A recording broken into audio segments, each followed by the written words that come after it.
नमस्कार दोस्तों, sunrise history classes में आपका हार्दिक स्वागत है। आज का हमारा प्रश्न है, पृथ्वीराज चौहान तृतीय का समकालीन चालुक्य शासक कौन था।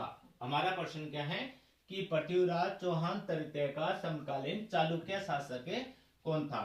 तो हमारा ऑप्शन है भीमदेव प्रथम, भीमदेव द्वितीय, जयचंद और परमार्दिदेव। तो सही ऑप्शन है भीमदेव द्वितीय।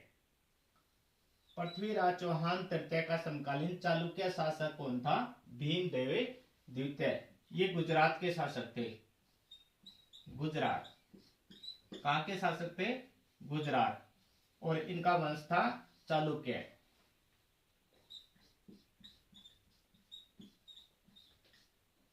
ये गुजरात के शासक थे और इनका वंश था चालुक्य। ये चालुक्य वंश से संबंधित थे।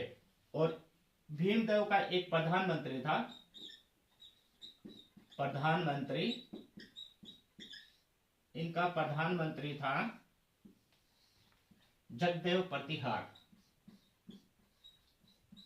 जगदेव प्रतिहार।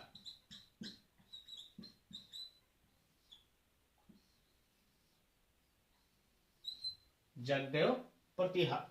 इधर पृथ्वीराज चौहान था, पृथ्वीराज चौहान तृतीय। एक तरफ पृथ्वीराज चौहान तृतीय था और दूसरी तरफ गुजरात का चालुक्य शासक भीमदेव द्वितीय था और उनका प्रधानमंत्री था जगदेव प्रतिहार। इन दोनों के मध्य में नागौर का युद्ध हुआ। इन दोनों के मध्य में पृथ्वीराज चौहान तृतीय की सेना और जगदेव प्रतिहार, जो कि चालुक्य शासक भीमदेव का प्रधानमंत्री था, दोनों की सेनाओं के मध्य नागौर का युद्ध हुआ। नागौर का युद्ध हुआ था 1184 ईस्वी में। इन दोनों के मध्य नागौर में 1184 ईस्वी में युद्ध हुआ और दोनों के मध्य क्या हो गई? संधि हो गई। इन दोनों के मध्य क्या हो गई?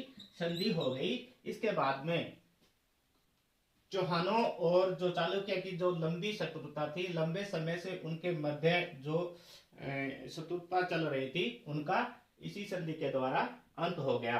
नागौर में जो युद्ध हुआ 1184 ईस्वी में, और यहीं पर दोनों के मध्य में संधि हो गई और इनके लंबे समय का जो शत्रुता का भाव था ना, वो समाप्त हो गया। तो यही था आज का हमारा प्रश्न। धन्यवाद दोस्तों।